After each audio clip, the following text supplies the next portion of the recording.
We are live, Coach Bryant. What's up, Coach Bryant? What's up, Coach Bryant? It's you. It's you. Hey, everybody. Hey, everybody. Welcome to Hits and Heels, where we come on every Wednesday night at 9 o'clock. And there's like a whole helicopter driving by, or is that the wash and dryer or something going on downstairs? What's a whole helicopter? All this noise going on. So what's going on? What's going on? So let me make sure that we're live, Coach Bryant, and then we're gonna get this party started. So I don't have no script today. Okay.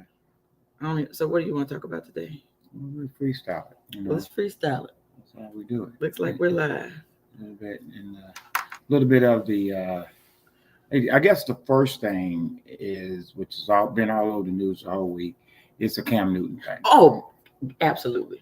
The Cam Newton thing. And so, did you watch the video? I watched the video. I watched 4 men get their butt whooped by a grown man, and the brother's hat didn't even come off. That's real. That was real. I think the thing that I saw that I think they forget that. Well, I guess I didn't realize that Cam is 6'6", like 250. Oh yeah, that's a grown man. And he's not out of shape. That's when you go, what? And then he turns around and you go, can I buy you a drink? And you just go about your business. And the difference is the part, all the videos I've watched and everything that I've heard, it was a rumor, not a rumor, but a factual, that Cam actually initiated the communication. I heard he had been talking smack. But that's what you do when you're an athlete. Mm-hmm. And they were former coaches that actually coached with him in his little group. Mm-hmm. And he was talking a lot of noise. They didn't really say what talking noise. All that mess. Talking all of it. Yeah, a little Ty P quote. Talking all that mess. But what that said is that he was talking a lot. He was communicating negatively about certain kids, and not some negative, just playing hard. Because the one thing, with all the flamboyant that Cam Newton had, the young man played hard. The brother played hard. And I used to love the part where he would score, or somebody would score and he would do his Superman, but that's not what I was getting at. I know you would. I was more getting at he would give the football to a kid in the stands. Oh, okay. Because life is just memories. But so what do you think about the fight, or whatever you want to call it? Because Cam brother had one here. He was throwing them around like they little rag dolls, and I just thought it was, I don't know. I just thought it was disrespectful, because didn't Cam pay to host the camp? I'm not really sure if he paid or he was a sponsor to get people to pay because Cam was coming. But again, his name is the reason why the camp is going on and why anybody is making money off of that camp. So right. Well, I mean, if Cam Newton came to Lexington, Kentucky, and I was hosting, I'm not going to say Coach Brown, say Cam Newton. Yes. I mean, he's gonna bring people. Oh yeah. Cam Newton is. I mean, he's a home household name. Absolutely. And so, but it falls into the category of the NCAA also, and we're still talking about Cam. Okay. But the NCAA is trying to figure out how to keep fans from rushing the field, and that's another negative. They had a basketball player that got hurt, a major upset, rushing the field and or the court, And with that said, it's dangerous. It's fun looking. It's fun. I mean, when Kentucky beat Florida. When Kentucky beat Florida, everybody rushed the field. We didn't rush the field. Well, I had a bad knee. So but Miss Key broke her ankle on that one. And that's when South Carolina and was going to Kentucky. Yes, absolutely. Yeah, Dane was coming to Kentucky. Right. And so it could cause some hazards, and I don't know, that's part of the game. Just pay the fine and be done with it. What the problem? But I understand about keeping players safe. Well, you're keeping refs safe and opposing players safe. and coaches, because the thing about college sports, when they rush the field, most of them's got grown folks stuff in them. Mm-hmm. And they, if the game's at 7:30 at night, they started putting grown stuff in them about 8 a.m. Mm-hmm.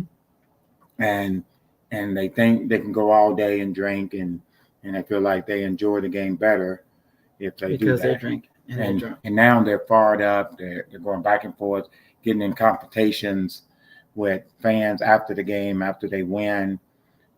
And so one of the big things that I was driving to work this morning that I heard that they may was consideration of taking away a home game. If you rush the field next year, you lose a home. you lose a home game. Hey, that might be a good idea, only for the simple fact that That's a lot of money.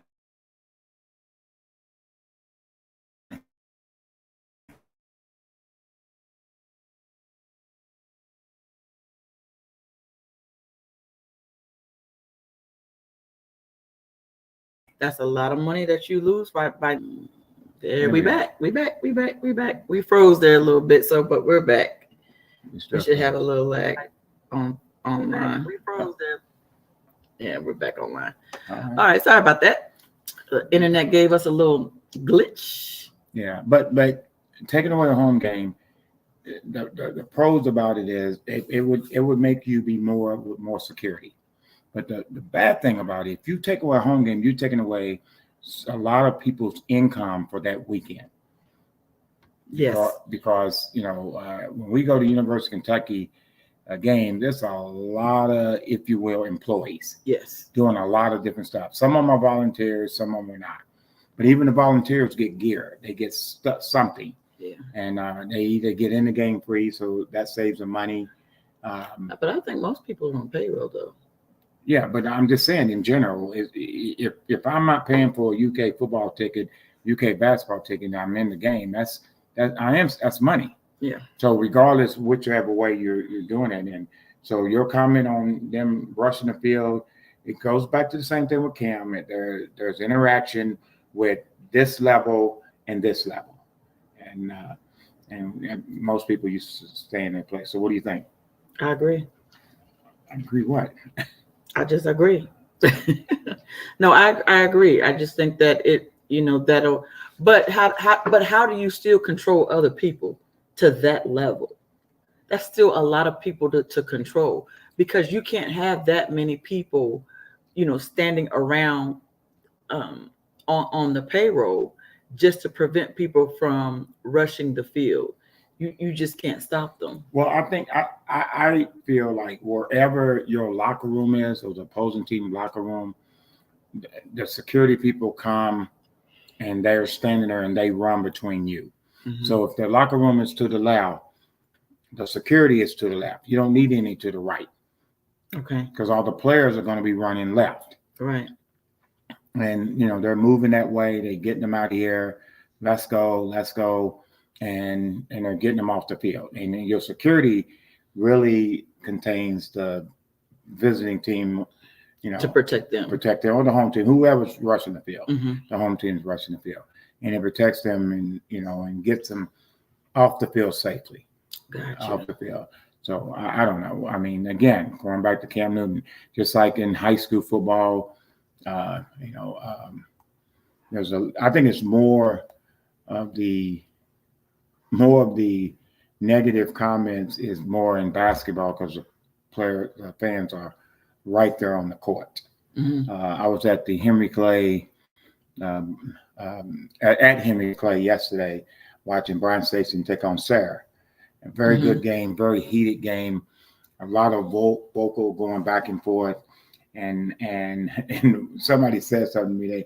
They said this person's name. They said, "Oh God, I hope he don't get kicked out of the game again."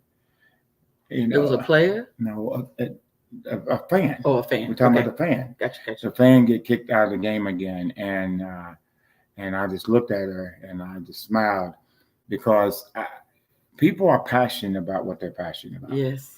I mean, I've been we've been to our son game, and I'm passionate about certain calls, certain situations, and sometimes I think in general you don't really know, you don't realize how you get on the level. Yes. Yeah. So go ahead, elaborate. No, I just think that there's some people that are, are extra. Is that the word? If that's the word that I would probably use, that a little bit extra at the games, where they're probably sometimes abusive to the refs and abusive to the coaches, and they talk bad about other players, and they don't. To me, they don't have a place in the gym. It would be hard for me. That's why I never officiated, because it would be hard for me to deal with someone like that. I just don't want to hear all that mouth, and the verbal abuse on a regular basis from them. Right. Well, I mean, I've done both. I do both. And there's a lot of times officials will say to me, they go, Coach, you tolerate a little bit more, and because I'm a coach, and just certain things you don't say, and certain things you do say, and you want, if you're a coach and you don't look like you're backing your team, we're not talking about fans, talking about coaches, and you look like you ain't backing your team, sometimes it goes against you. So it's really a double-edged sword. It is. It's a very, very difficult thing to be about.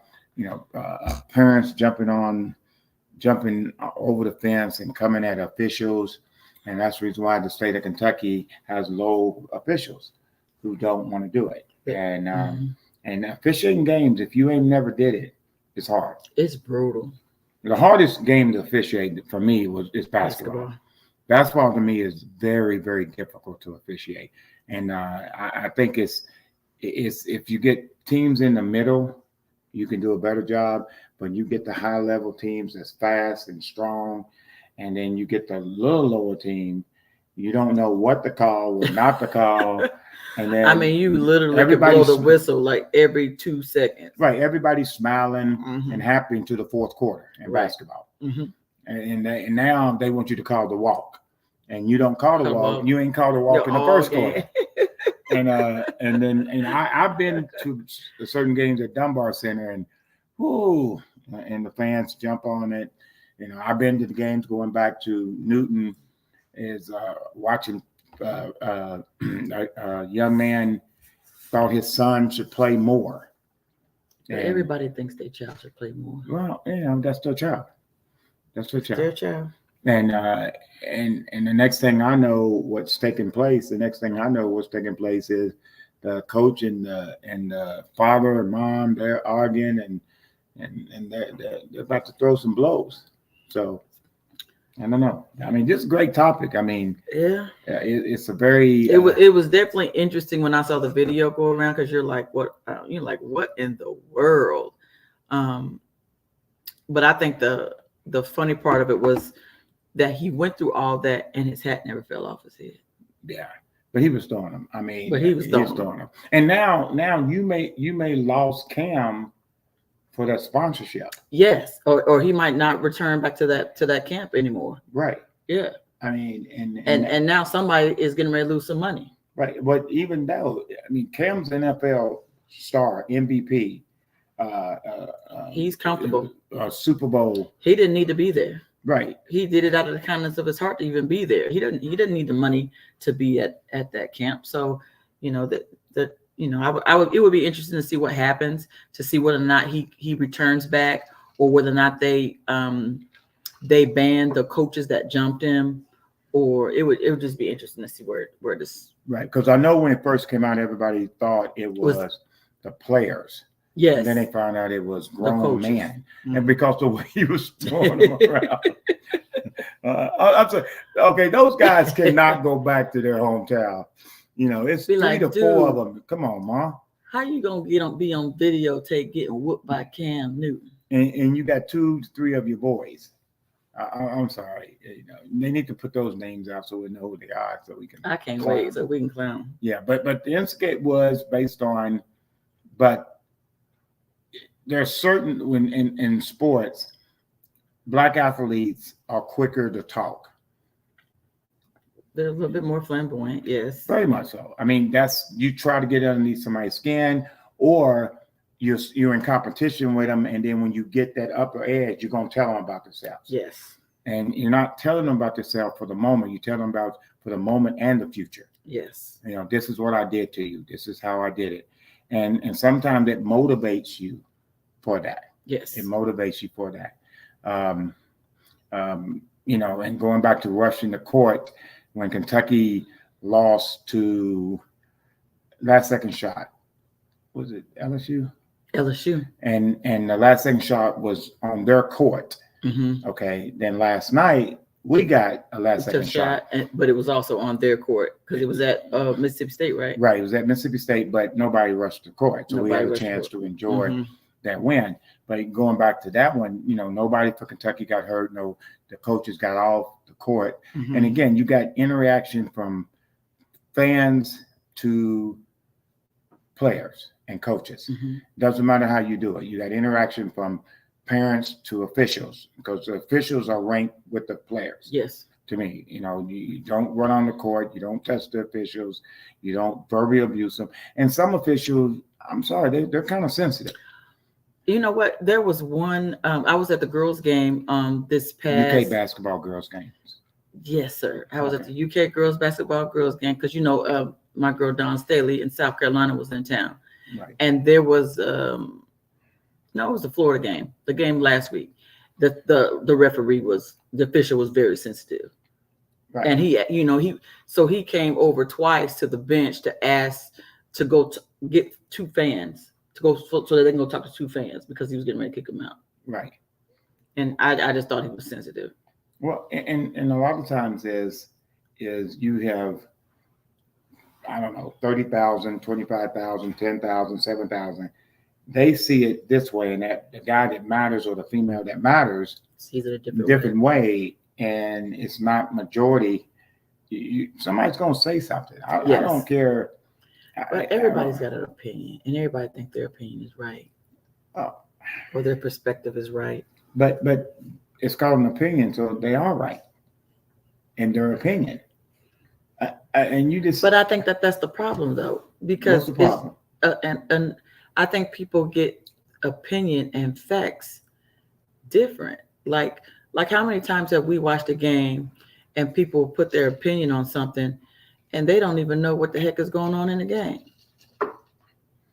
You know, like they'll say, well, they should have did this, they should have did this. And then you'll come back and be like, there's no way they could have did that. They were in a cover two. Or no, they couldn't do that because they were doing this. Because people think that their opinion is right, but they don't really know. But what I'm getting at is an opinion and a fact are two different things. A fact is if they should have ran this type of defense, okay, and majority says yes, you should have did this. Okay, ain't that more of a fact? You should have did that. You should have did that. Opinion means I'm gonna give the ball to this person or that person, and that depends on your opinion on which play. Should I pass it? Should I throw it? Okay, so I say it again. The hardest part to me is what fans jumping on officials and getting on officials and just very abuse them. And it's sort of like I'm officiating, a coach is fussing, another play goes by. Fans and our coach, shut up. The play's over. I get it. Okay, because I mean I'm very flamboyant. I am, because you look at me sometime, you know. But what happens is I'm getting it all in before the next snap. Yes. Now, if there's a rule, that's different. Right. If it's a rule, you be honest, tell them I'm going to keep going because I know the rule. But if you make up a rule, if it's a rule, then as a coach, I'm going to keep talking. But if it's a holding call, I'm not very happy, and I'm going to get my 10 cents in. And then let it go. And then I'm going to let it go. Yeah. I mean, I have no choice because the next play is already happening. And the chances of them reversing the play over you fussing at something is very slim. I've never seen it. Well, as a coach, I don't care about that play. I want the next call. I want the next call. I got to have that next call. I got to have the next 51, 49, 50 call. Yeah. I got to have Gotcha. that. So Hey, Mr. Brown. You know my favorite guest is on, Mr. what's up, Brown. niece? Our niece, Miss Bryant, Mika Bryant. Hey, baby. Storming the court is going to lead to game forfeiture, economic punishment to the college. Yes, that's exactly what Cisco said. He felt like that the rule should be that if they should lose a home game the next season, they should lose a home game where they don't get up to play that home game, and that's going to lose. They're going to lose money for that. Absolutely, not necessarily to forfeit the game, but just move the game to the other team so that they can do it. Hey, Casey, there's Casey Harris. And, oh my goodness, so Casey's on here. Casey is cleared to play football. She had a medical scare on us, and we didn't think she would be able to play, but she could play. Oh, we're so glad about that. Oh, so since Casey is on here, are you going to my scrimmage this weekend? Okay. I need you to officiate be the white hat. All right, so I can get yelled at. That's what we're just talking about. Yeah, and it's a black and red scrimmage. So I can't tell y'all where it's at because we don't want any of our people, any of our people that want to come and scout us at our thing. But if you want to know where it is, inbox me and I'll tell you where it's at. Okay. But we got a scrimmage this Saturday from 12 to 2. It'll be near Louisville. Mate, why can't you just stop? Okay. You just stay out here. I'm just saying. I need people to know.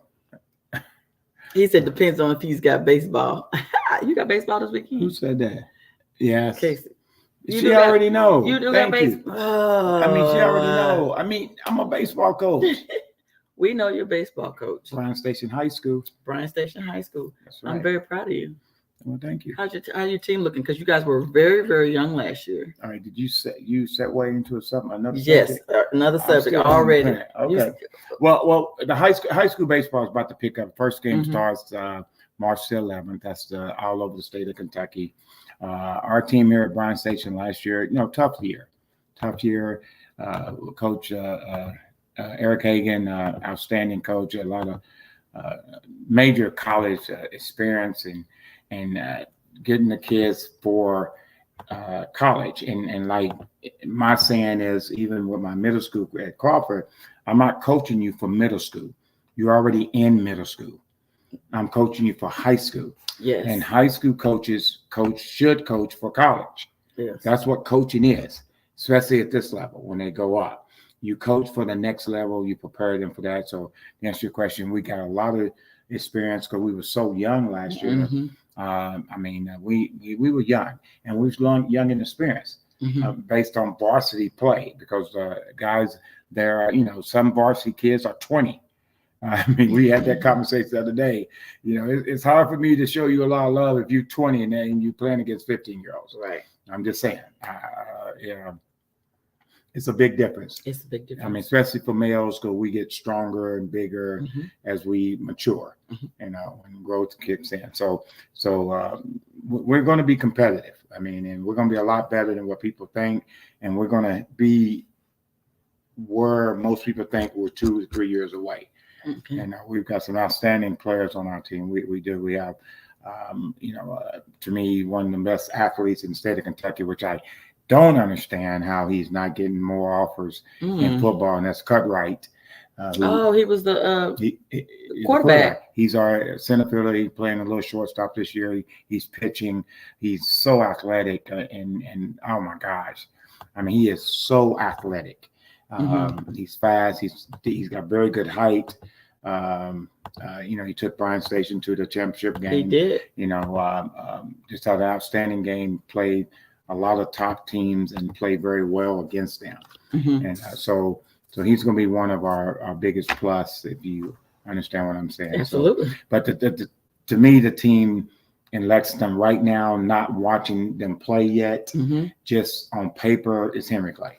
It's Henry Clay. Because Henry Clay's got pitchers. They got pitchers.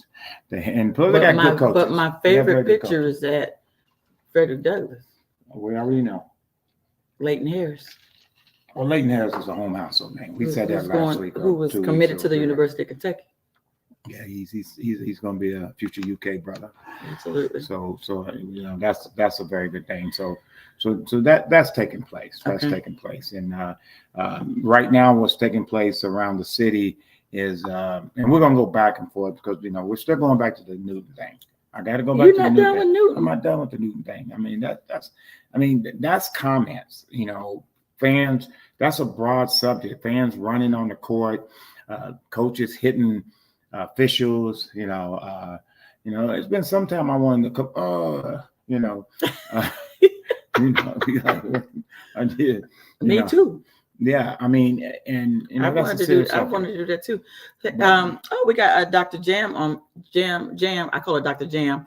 Jamara Mitchell. She is she has a podcast called the NIL Spot. Really huge with NIL. She's gonna be a guest in May.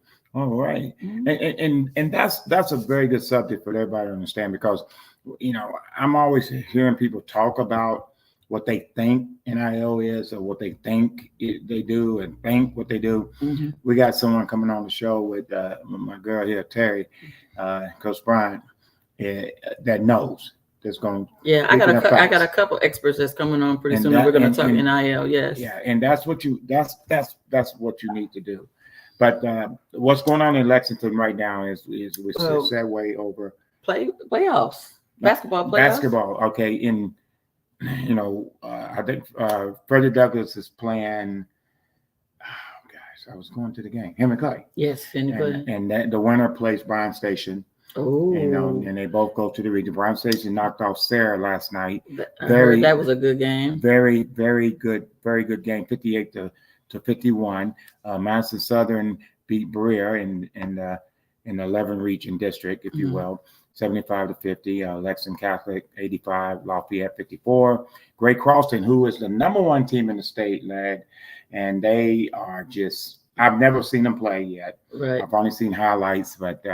They say they can do it all. They can defend, they can shoot, they can run, they can rebound. I heard they got height. Height, yes. Yeah. And then we'll go back to them. But the ladies are doing their thing. Franklin County knocked off Western Hills. Wow, 68 to 18. Frederick Douglass, good job, Mobley. Knocked off Scott County, 86-46. Paul Lawrence Dunbar, 37. Lafayette. Well, actually, if that's wrong, they got it vice versa. 49 to 37. I don't know if that's right or wrong because they don't have the winner first. So I hope that's right. Madison Southern 54, Berea 45.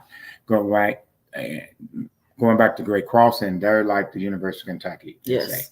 They say they can put up some points. They're a exciting team. They busted the clock on that one. Say again? They busted the clock on that game. That's basketball lingo? Yes. Busted the clock. Means you got over 100 points. Basketball lingo. Don't start with me, Coach Bryant. Busting that clock. Couldn't just say they got in double figures. Busting the clock. Okay. Y'all got that out there. That busting that clock. All right. That's okay. Cute. So we got so the Frederick Douglass Broncos defeated the Henry Clay 54 to 49. Oh, so that game's over. That game's over. So who won? Frederick Douglass. Frederick Douglass. So we're gonna see a Frederick Douglass and Bryan Station rematch. It's gonna be at Henry Clay.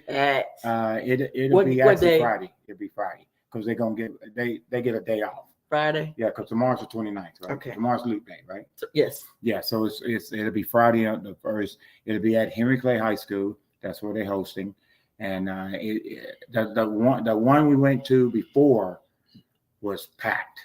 This one's going to be packed. This one's going to be packed, and I will get there. And as Terrell Owens said, get your popcorn ready. Get your popcorn ready because it's going to be exciting. Thank you, whoever sent that out. No, that's on my text. Oh, on her text. Yeah. All right. I was trying to so we got a couple questions. First of all, Dr. Jam, thank you for giving us some shout outs. But Mr. Brown had a question back to baseball. He asked about do kids favor aluminum bats over wooden bats? Okay, you favor what you allow to use. Okay, I never understand why kids swing wooden bats.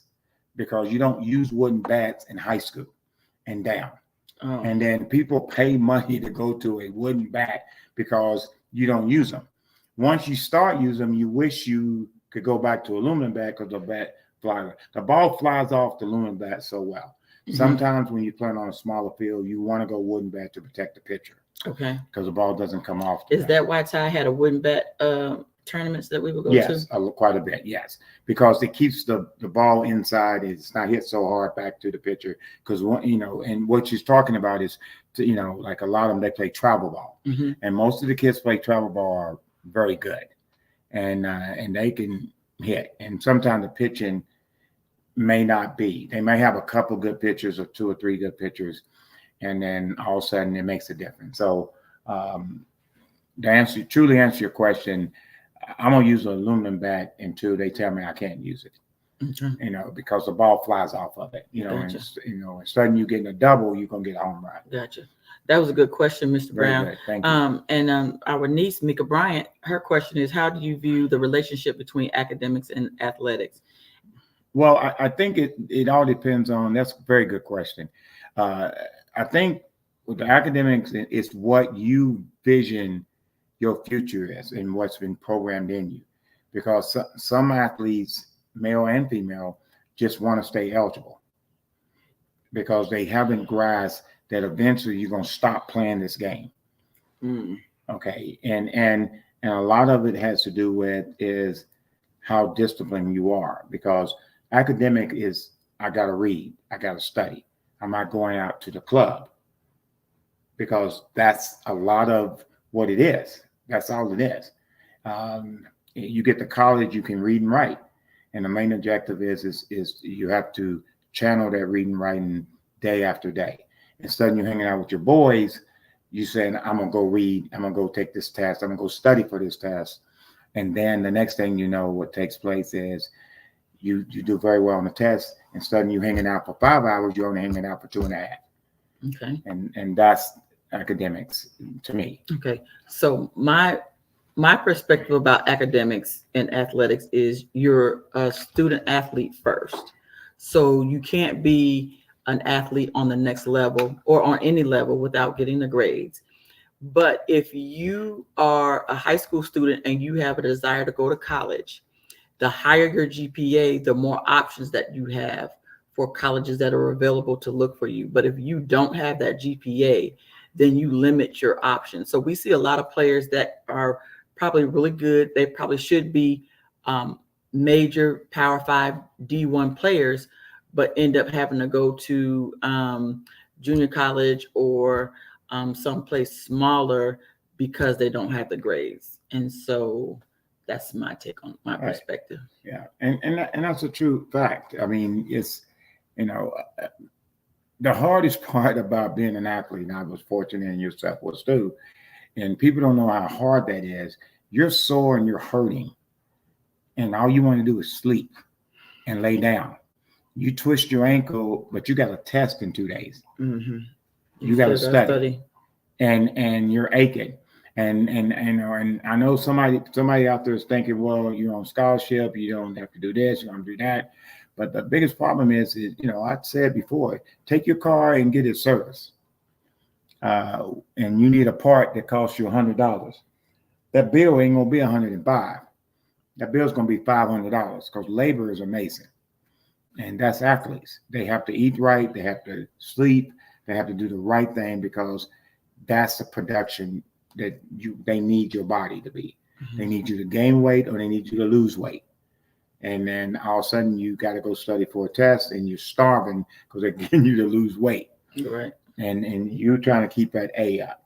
So you have to figure it out. It's more complicated when you go through it than you look on the outside and see it, to me. Yeah, that's good stuff. That's good stuff. So Mr. Brown's next question was, NIL has seemingly removed the student athlete and has education been usurped by money? I think NIL has nothing to do with education. NIL has to do with who is marketable and who can sell my products. Right. Well, And that's funny that he said another good question. Thank you. We were having this conversation today, and at school, and Lieutenant Sims, who was a head football coach at Takes Creek, who played for Louisville, great guy, and we were all sitting around with Officer Blank as well, and having a conversation, and Coach Williams, and we were all having a conversation about NIL, and NIL is too far to the right or too far to the left, whichever you want to look at it, because it has to be. It's got to pull itself in, because NIL is not NIL. It's not pay for play. Yeah, it's not. I mean, Texas A&M did a good thing. Everybody on scholarship got $30,000, and if you were fortunate enough to get extra money, you got extra money. But everybody got money, and that was a good thing to me. And now I'm studying 2 or 3 people. NIL academically, they could care less. They could care less about academics. I mean, it's all about who they can market. Yeah, they want to market, because if they market, then they make money. They're not going to give you money unless they can make money off of you. That's anything you do, So yeah, because now EA Sports is bringing back their video game, right, and they're now able to pay the players, because before, because there was a lawsuit about the name, image, and likeness, EA Sports could no longer market the NCAA football game on a video game. But now they're paying the kids $600 and then giving them a free video game. Right, which they will make millions. They will make millions. Yeah, I think another example. I mean, it's no different than actors. Yes. And I said this. I made that story of Good Times in Bama. Her mom did not allow her to sign the contract to get this amount of money. She got what's it called? Royalties. So right now, when you turn on TV and Good Times on, she's still getting paid. And the show is in the 70s. That's what. If they're going to do that, then give them royalty. Pay me throughout. Bobby Bonillas. Bobby Bonillas quit playing baseball in the 80s, and he's still getting paid. I mean, guys, did you hear what I said? He quit in the 80s, and he's still making $2.3 million every year, and we're in 2024. I think that's what you're saying for your family. Generational wealth. I mean, next month we're gonna get 2 million. So so Mika's next question. Love the question. Thank y'all. Keep them coming. Which is the easiest way to get in the pros, through baseball or football? Which one do you think is easier? Football. To get in the big time, but pros in baseball is rookie league, 1A, AA, AAA. That is the pros, because you're going to get a paycheck, but you're not getting a lot of money. But you're getting way more money and having more fun than me waking up going to a job. Hey, that's what I was getting ready to say. It's still the pros, and it's still better than clocking in somewhere. But football is easier, because if you can just run, you're going to get a chance to go to the pros. If you got a child that's got speed, because there's 2 things you can't teach in sports. Only 1%, coach. No, but listen, what I'm getting at is, we're not talking about, okay, the question is to get to the pros, not stay. I didn't say that the person was a pro athlete. Yes, sir. Okay, I'm just saying, if I run a 4.2, 4.3, you're going to the pros. I'm going to the pros. Yeah. And they've got to give me money for me to run for them. Yes. Now I may put me in Alaska with a big T-shirt on, wet the T-shirt, put a fan on me and a popsicle, and I won't catch a cold. So, the question is, to get there, it is 100% is football, because you can be athletic. Baseball is hard. That's why they make so much money. People think, because the best thing I can say is, baseball players in a major league make it look easy, and it is not. It's the hardest game to play, because you have to master left and right. I was private training this kid 2 weeks ago, and I kept telling him left eye. And his dad walked over and he said, "What are you talking about? Left eye." I said, "Well, your son is receiving the ball in the middle and to his right. No, you receive the ball on your left side. Every time you receive a baseball, it's your left side. It's not the middle. It's not the right, unless you have no choice." And he's looking at me and said, "I've never heard that." Oh, that's if you're left-handed? No. I mean, that's if you're right-handed because the glove is in your left hand. No, because it turns your body to throw the ball. If you catch it here, you got to turn. So as the ball's coming, you're turning left eye and you receive it out in front. A lot of people stab in the middle. It's a receive, pull back to the belly, and throw. That's baseball. Coach Chandler teach you that? Coach Chandler taught me that. Yeah. So what I'm getting at is that's what a lot of people don't understand when they watch baseball is, and like hitting a ball, you think you get up there and just swing. No, you don't, because all of a sudden you're looking real stupid. Yeah, because they threw a breaking ball or a curve ball and you didn't. Look at you paying attention. You're not paying attention. Yeah. Or they bust you inside or outside and you're thinking it's coming. What's coming? The fastball or whatever ball it is. You don't know what the heck is coming. But it's coming. But it's coming. Yeah, it's coming. But it's coming. Okay. Hey, those were great questions. She's laughing. Those were great questions. Thank you. She said I'm paying attention. What? She said I'm paying attention. And she's laughing. She's cool.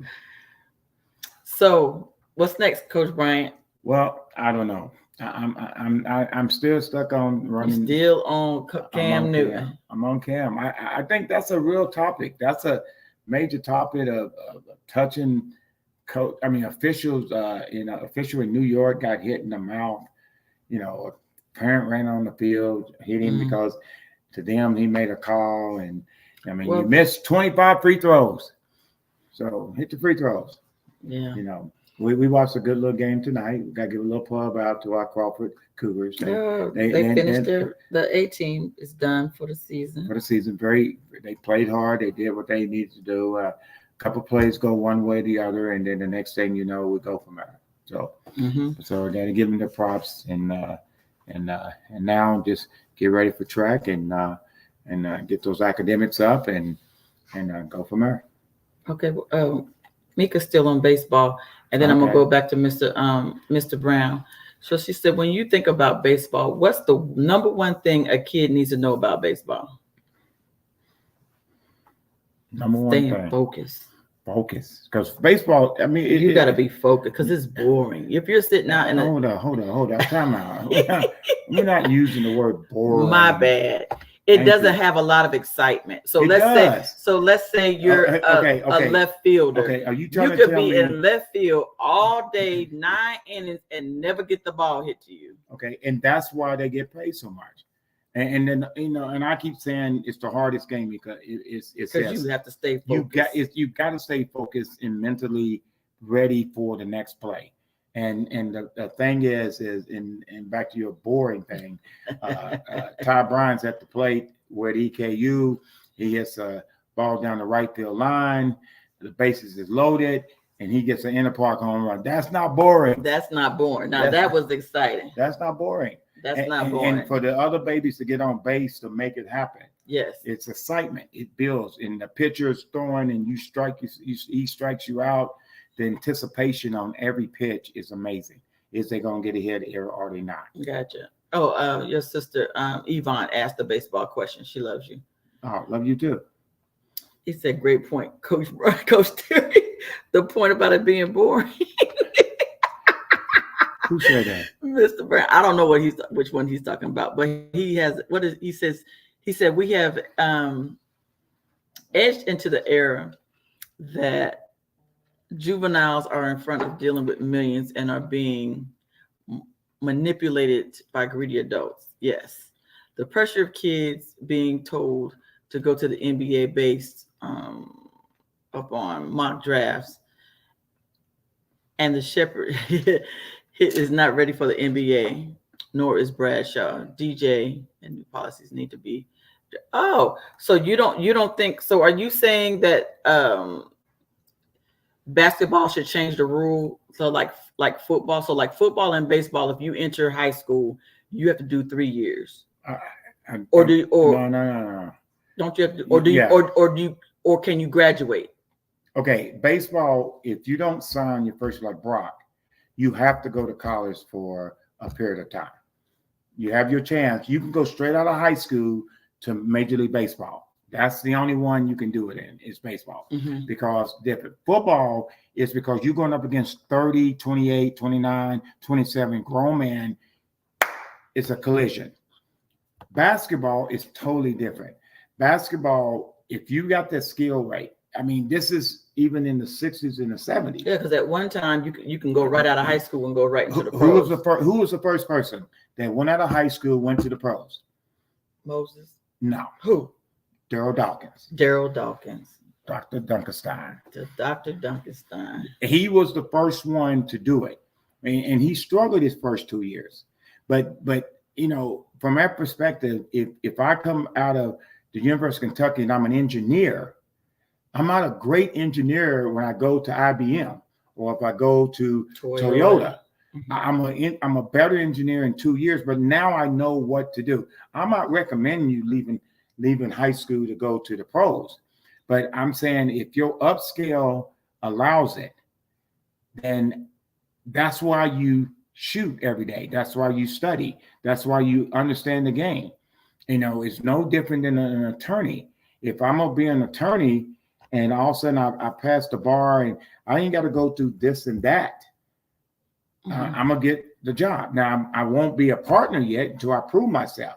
I'm not going to be an NBA All-Star until I prove myself.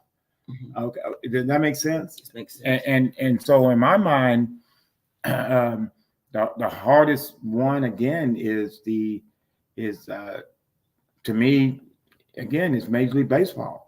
You know, that's why they know it's hard. That's why they have the rookie league, the single A, double A, in the different leagues, different levels to see your process.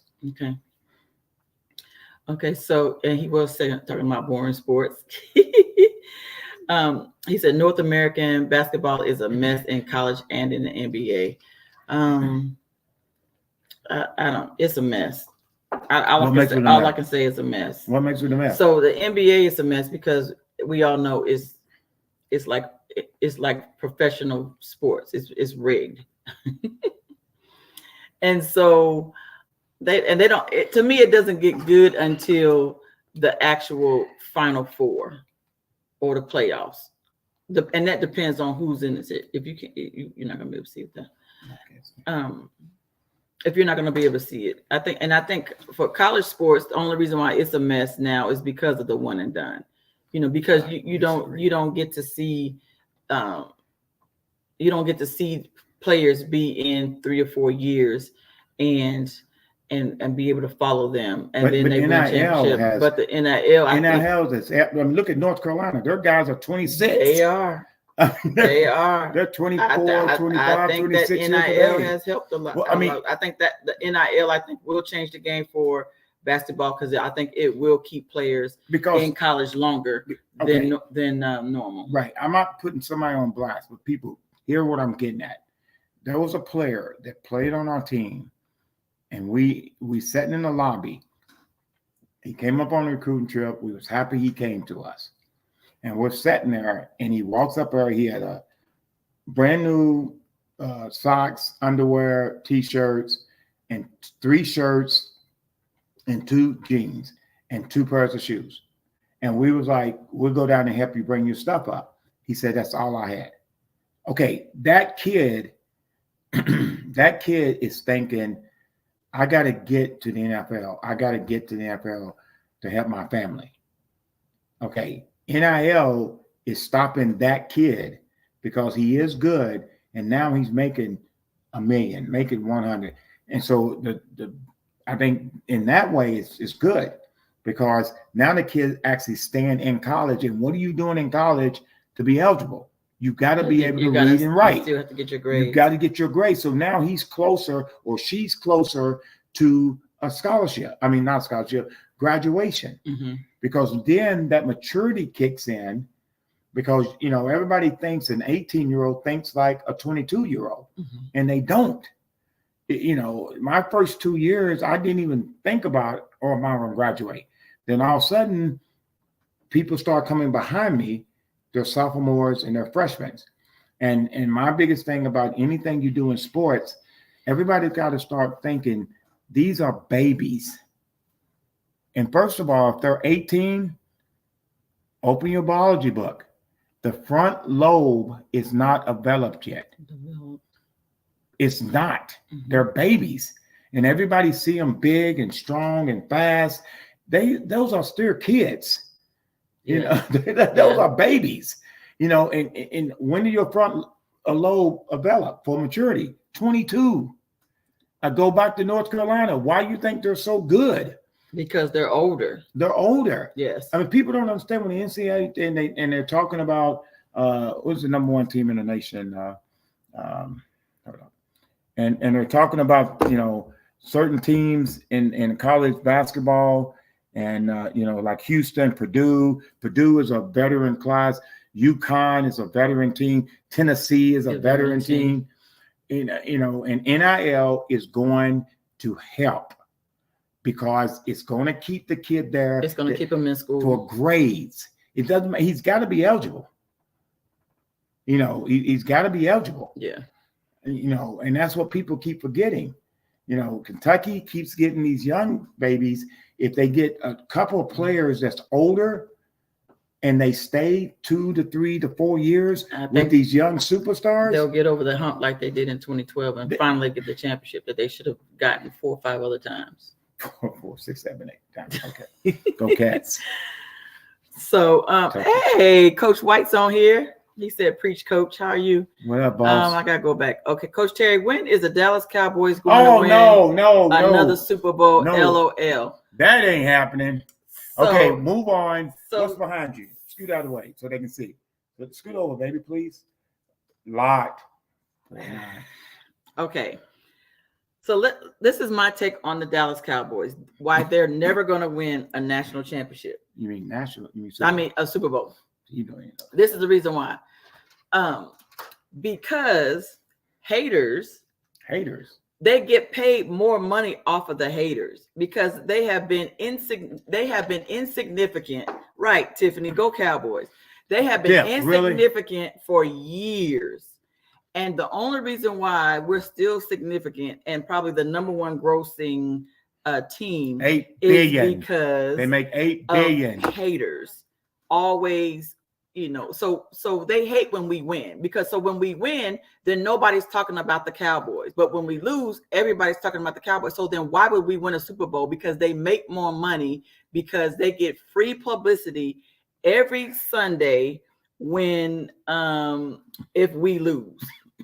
So we'll never win a Super Bowl, because it actually won't benefit Jerry Jones, because he won't make as much money, because then now the haters aren't talking about the Cowboys losing. Okay. And I'm going to make a comment on that in the broad picture of what you said. Everybody, thank you, family. Go Niners. Okay, I'm gonna go on this. Okay, here's the difference. I'm a 40 Cowboys person. What's his name? Number 11. Michael Parsons. Mike Parsons grinding. Mike Parsons now makes $26 million a year. He's got the house. He's got the jet. He's got everything going his way. He's used to it. He's got all this money in the bank. He's been with the Cowboys for 6-7 years, and he's put 22 million. You do the math. Okay. If I'm Jerry Jones, I make $8 billion. Money ain't the issue anymore. Money is not the issue. I didn't say millions, billions. They're the highest gross team. It's about the ring now.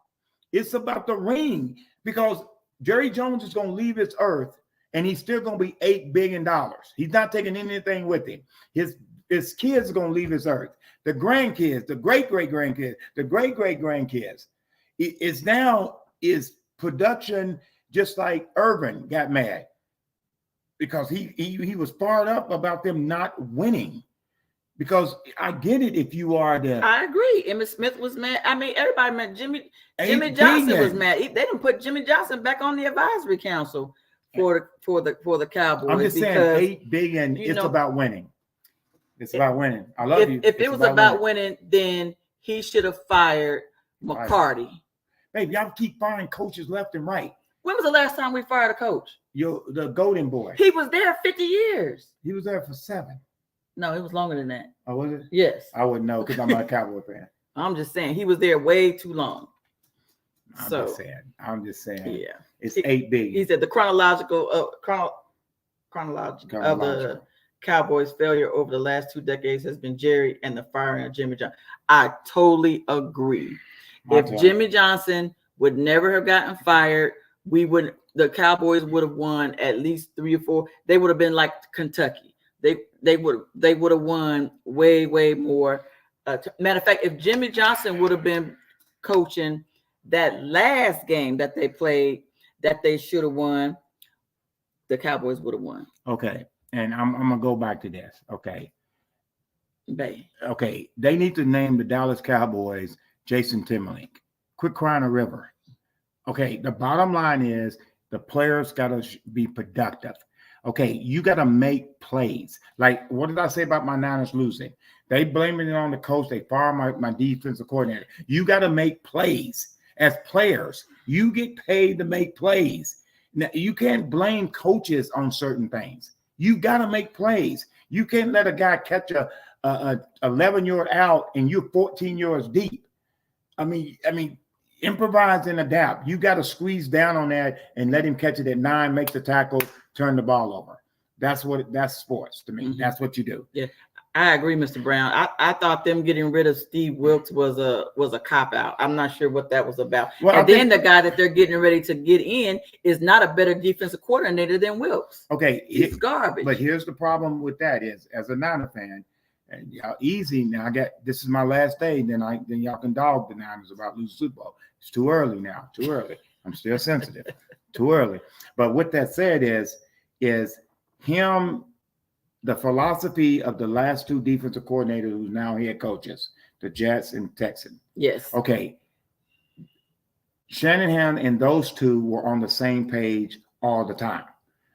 They did exactly the way Shanahan wanted it. Mm-hmm. Okay, Wilton and him argued all the time throughout the whole season. Unless you're a Niner fan, you wouldn't know that. Okay, you only saw it in the big game when he went up and said something to him. That was the 7th game that he said something to him. Why are they in this defense? Because he's going back to his 2 previous defensive coordinators mm-hmm. on what they do. And all Shanahan do is want someone in to mimic what the other 2 coordinators did with the talent they have, because the winner's going to run short and we're going to lose a lot of our defensive players in the next 2 years. Fact, because of money. And they're going to go get paid. NIL, NFL, same thing. Right. I'm going to go back. Jam said that Armando Bacot is a poster child for the NIL and academic success. So he's the kid from North Carolina. Yes, absolutely, because he's been there forever, and he's definitely been the taking guard or the black center. Kid. There's just 2. They're both on black. One's the guard and one's one with the twist in his head or whatever.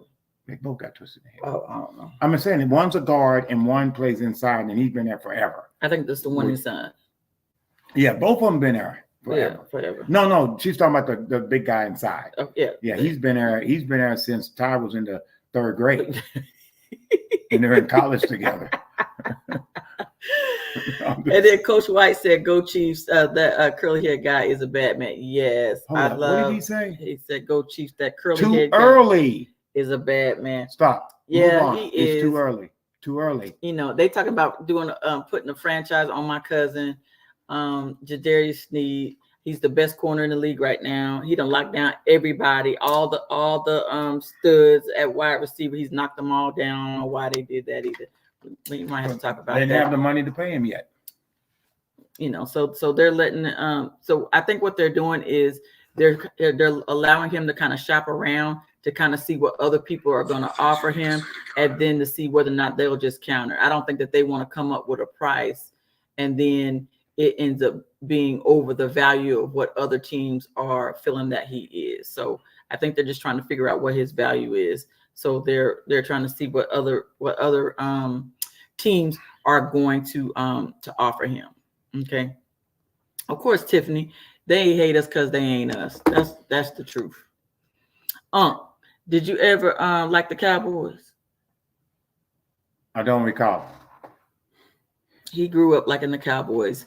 For FYI, everybody. No, and tell them why. Okay, so Coach Bryant was a Cowboys fan up until they fired Tom Landry via fax. By fax. You can't fire a legend like that. Call him in your office, set him down, say, we're going another route. I respect that. That's why he never went back to the stadium. He wasn't mad because he got fired. Right. He got mad because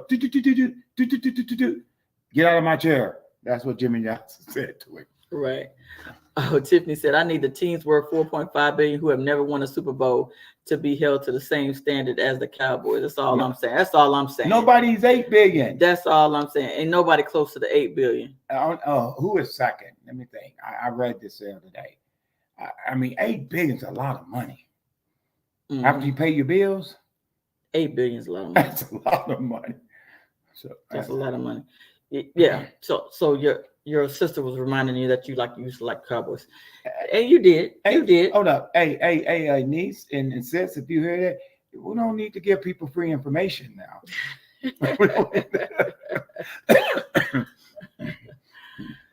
but now I'm a Niner fan, not an individual fan.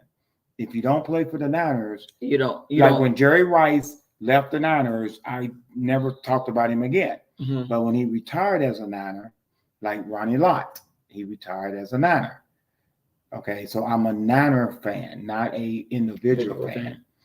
Does that make sense? Yes, that makes sense. Yeah, makes a lot of sense. I'm a Niner, so that way I won't cry a river. All right, go Niners, says your niece.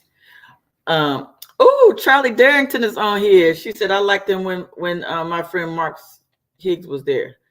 Mark Higgs was where? With the Cowboys or with the 49ers? He played for the Cowboys. Oh, he played for the Cowboys? Oh, yeah. Yes, absolutely. Yeah. Oh, and speaking of Charlie Darrington, he has his daughter. What? Ayana is a beast. Hey, how about she's our 11th region player of the year? Thank you. Got more skills than his dad. Dad has skills. Daddy has skills. So anyway, so shout out to you, Mr. Darrington, and congratulations to your daughter. Yes, she is definitely killing it. Well, the funniest part, remember when you was like, his dad, her dad played the UK, and I went, who? Yeah, I went, whoa, you didn't know. Whoa, that Charlie's. And you go, yeah. I went, oh, and then I actually called him and talked to him. Yes, she's a blessing. You done well, son.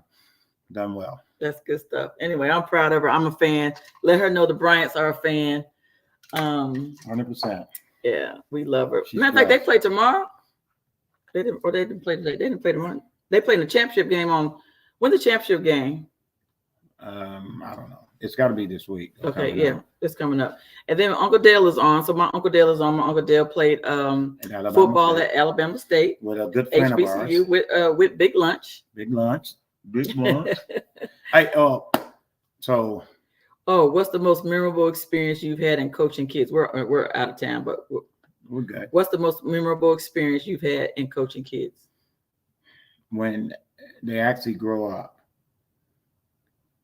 So it's not like a one. You don't have like a one. No, it's so many. It's a great question. It's Friday. He said Friday. Thank you. Friday. Thank you. Yeah. She's a beast, man. She's a beast. She's a beast. You know, is UK recruiting them?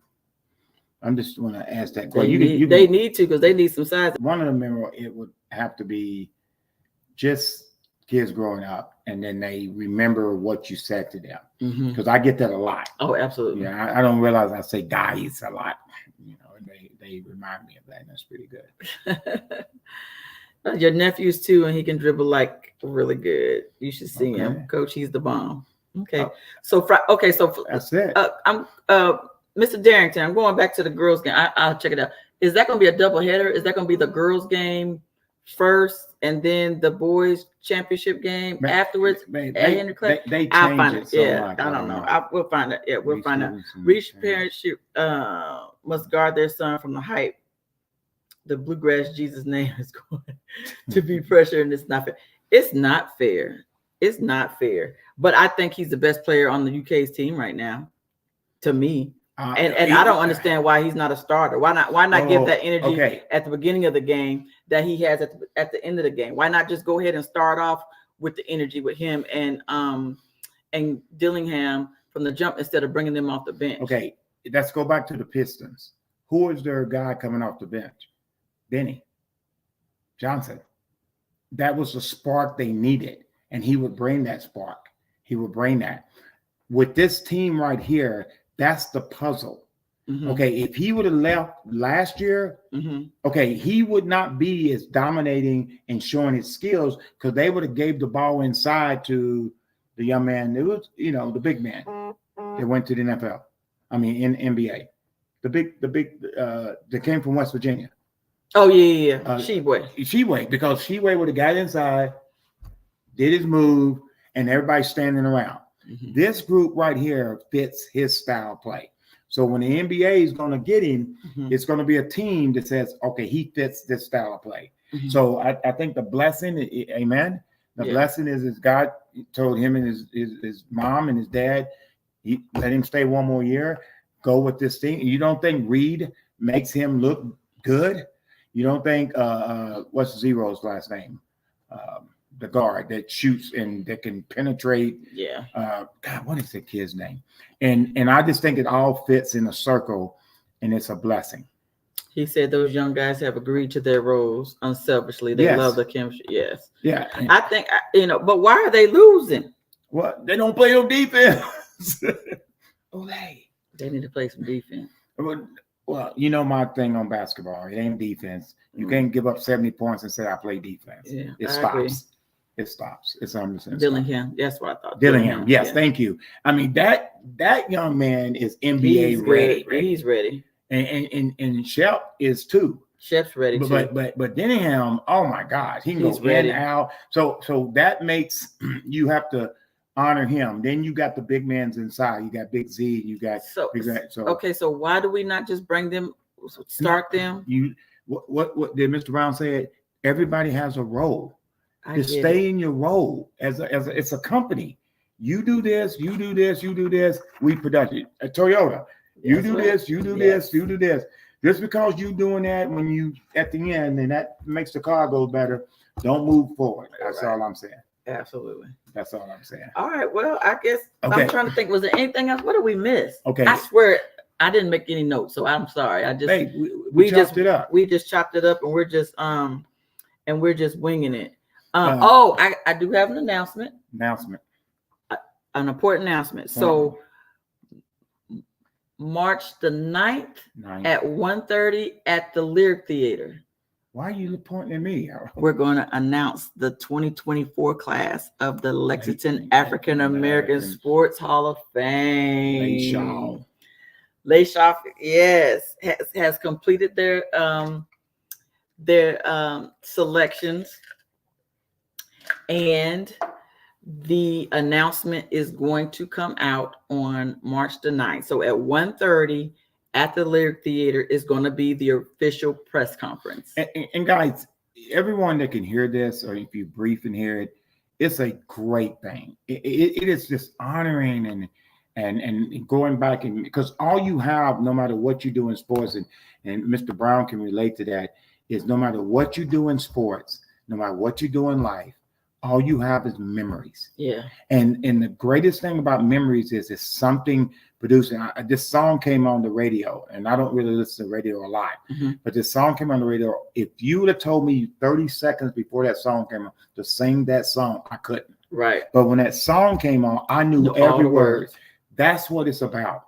Is young men, young women, teams, male and females, teams getting honored, and you sitting back and remembering their game, or what your dad told you, what your mom told you, what your grandfather told you about that player. There's a couple players I remember playing, and watch him play, and I'm excited to see them again. It's been a long time, Mm-hmm. and it is something to mark on your calendar right now to do. September the 21st is the gala. Yeah, September 21st. So we have the tickets haven't come out yet, but look out for the tickets. But go ahead and save the date for September the 21st. And it's a great thing. It is going to be nice. We're going to eat some good food. We're going to have some entertainment. We're going to fellowship. It's going to be like a family reunion. You get to put on some nice little clothes and look cute. And you know how it's fun. But the thing about it is to go to something like this as a Black family, white family, Hispanic family, and go to something like this, and with all due respect, nobody passed away. And it wasn't a funeral. It's fantastic, you know, and it's nothing but smiles and enjoyment. And the three people that heads it up are the Jones, and then there's Connie, the Joneses, and Connie, and everybody else behind and following their lead. It is passionate and it's amazing, guys. As you can tell, we're so passionate about. We're all in. We're so all in about the Lexington African American Sports Hall of Fame. That's the reason why we joined the board, because it's gonna make you reminisce. Yes, it really is. Yes. The names, because I know just already the first year, I got to meet Damani finally up close and personal, and I got to meet Tyson Gay. I got to see the Goose, who just came out with a book. They call me the Goose. And then last year I got to see your boy George Adams. Oh, man. I got to meet Victoria Gay, and people like that are just for those that don't remember, you got to go back and watch Victoria Gay's show that we did with her, because she was Jazz from the American Gladiators. Yeah. She's from here from Lexington, Kentucky. She's 62 years old, and she looks absolutely fantastic for 62. I that's goals. I hope I'm looking like that when I'm 62. Oh, I'm sorry. Fine. Oh, Tiffany, thank you. Oh, Coach Brown, the first thing we talked about was the Cam Newton incident. Yeah, that's the first thing. I stayed on it longer, and she hit me in the leg. And all I'm saying is, the next time, guys, my last comment on the Cam Newton thing: do some push-ups, get some curls in. Get in the. That's a grown man. Get in the weight room before you come after Cam. That's a grown man. That's a grown man. All right, are we back to that? Oh yeah, absolutely. John T-Bone Shelby. Yes, he. I got to see him the first year. Oh yeah, absolutely. Yeah, absolutely. So there was just some great people that we already put into the to the Hall of Fame. And thank you, Tiffany, so much for everybody. She says I love the beauty. And thank everybody else for coming on. Mr. Brown, our niece, my sister, Coach White. I didn't go on to see who all logged on. And for those of y'all that come in and watch the replay, hit hashtag replay. Let us know that you came in and watched it after the fact, but you weren't able to answer any questions. Hey, Shonda Minifield. And so Shonda Minifield just logged on. So our nephew, she has our nephew transferred from Kentucky. Going to Hawaii. And he's in Hawaii.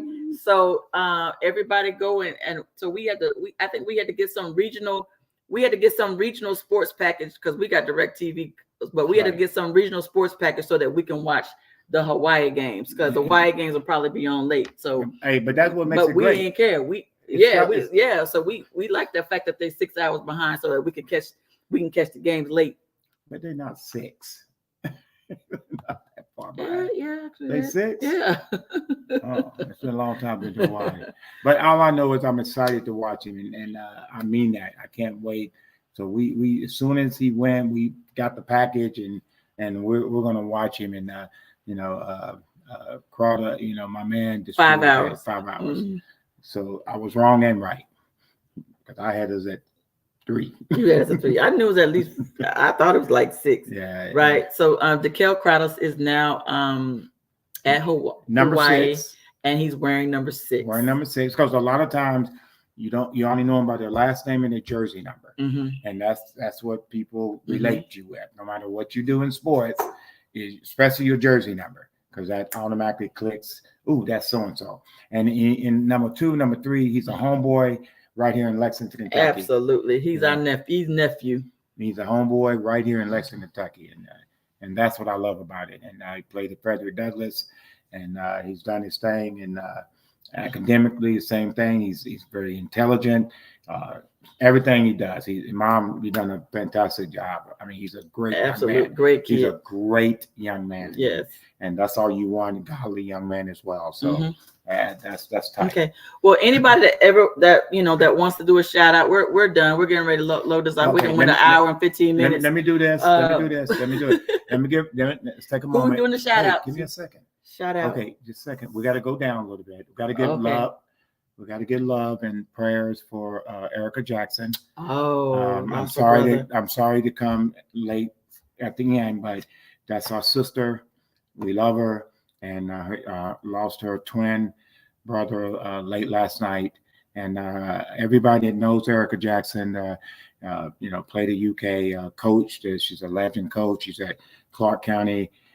If you got her on your phone, or Facebook, send her some love and prayers. Her mom as well. Mom, because she needs to be built back up. Absolutely. She's hurting. I mean, you can't. You have siblings and you have twins, and this was her twin. So with that said, that's our sister, and we love her, and we just want to make sure everybody understands that, give her love and prayers. Okay. Well, my girl Casey was on, one of my players. Let me go back and see make sure I didn't miss anybody. Casey, thank you for coming on. Dr. Jam, Jamira Mitchell, thank you so much for coming on and engaging. You definitely brought some great insight. My girl Tiffany. So let me tell y'all about Tiffany. So Tiffany was a guest on a couple of weeks ago. She has a group for women that love football, and she puts the absolute best tips as far as like she'll put terminology, football terminology, and then we'll explain it. And so it really helps women to learn football. I want to see if she could explain why the Cowboys don't win. I'm out.